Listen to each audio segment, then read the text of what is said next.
എല്ലാവർക്കും നമസ്കാരം. ഇന്നത്തേത് വളരെ ഹെൽത്തി ഒരു ബ്രേക്ക്ഫാസ്റ്റ് റെസിപ്പിയാണ്. വളരെ സോഫ്റ്റും രുചികരവുമായൊരു വെറൈറ്റി ഇഡ്ഡലിയുടെ റെസിപ്പിയാണ് ഷെയർ ചെയ്യാൻ പോകുന്നത്. ഇത് ഉണ്ടാക്കിയിരിക്കുന്നത് ഗോതമ്പ് നുറുക്ക് കൊണ്ടാണ്. എങ്ങനെ ഉണ്ടാക്കുന്നത് നോക്കാം. നുറുക്ക് കൊണ്ടുള്ള ഉപ്മാവ് ഇഷ്ടമില്ലാത്തവർക്ക് ഇതുപോലെ ഒന്ന് ട്രൈ ചെയ്ത് നോക്കാം. ആവശ്യമായ ചേരുവകൾ നോക്കാം. അതിനായി 1.5 കപ്പ് ഗോതമ്പ് നുറുക്കാണ് എടുത്തിരിക്കുന്നത്.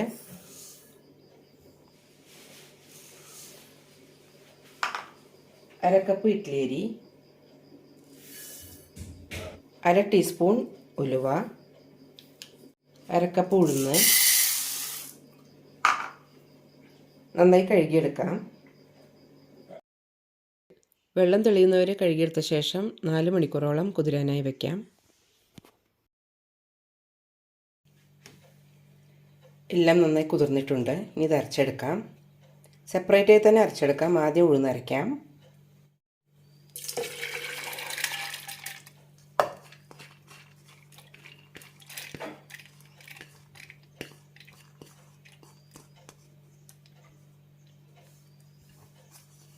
ഇതൊരു പത്തിലേക്ക് ഒഴിക്കാം.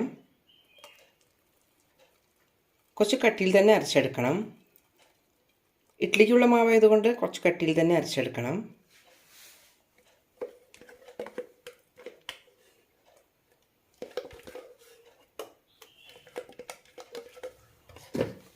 ഇനി ഗോതമ്പ് അരയ്ക്കാം.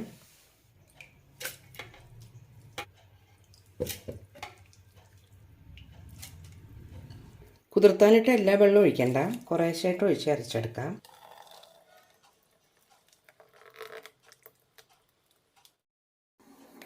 ആവശ്യത്തിന് ഉപ്പിടാം. കൈകൾ കൊണ്ട് തന്നെ നന്നായി മിക്സ് ചെയ്തെടുക്കാം.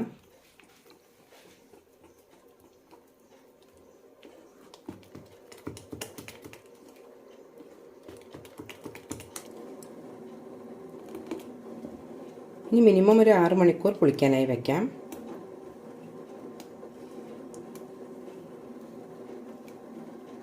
മാവ് ഇങ്ങനെ പൊങ്ങിയിട്ടുണ്ടെന്ന് നോക്കാം. നല്ല രീതിയിൽ തന്നെ പൊങ്ങി വന്നിട്ടുണ്ട്. ഇനി വെള്ളം ചേർക്കേണ്ട ആവശ്യമൊന്നുമില്ല. കൺസിസ്റ്റൻസി ഇപ്പോൾ കറക്റ്റ് ആയിട്ടുണ്ട്.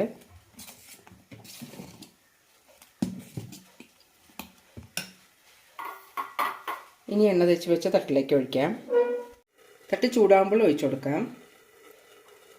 ഇഡ്ഡലി വിട്ട് കിട്ടാൻ ഒന്നുകൂടി ഈസിയാണ്. 10 മിനിറ്റ് സ്റ്റീം ചെയ്തെടുക്കാം.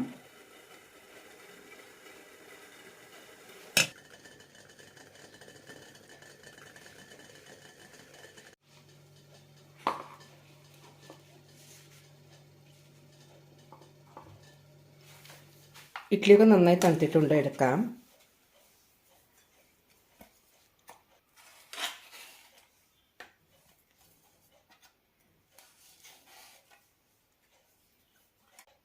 ഇഡ്ഡലി നല്ല സോഫ്റ്റും അതേപോലെ രുചികരവും ഹെൽത്തിയുമാണ്. ഗോതമ്പ് റവ കൊണ്ട് ഇതുപോലെ ഒന്ന് ട്രൈ ചെയ്ത് നോക്കൂ.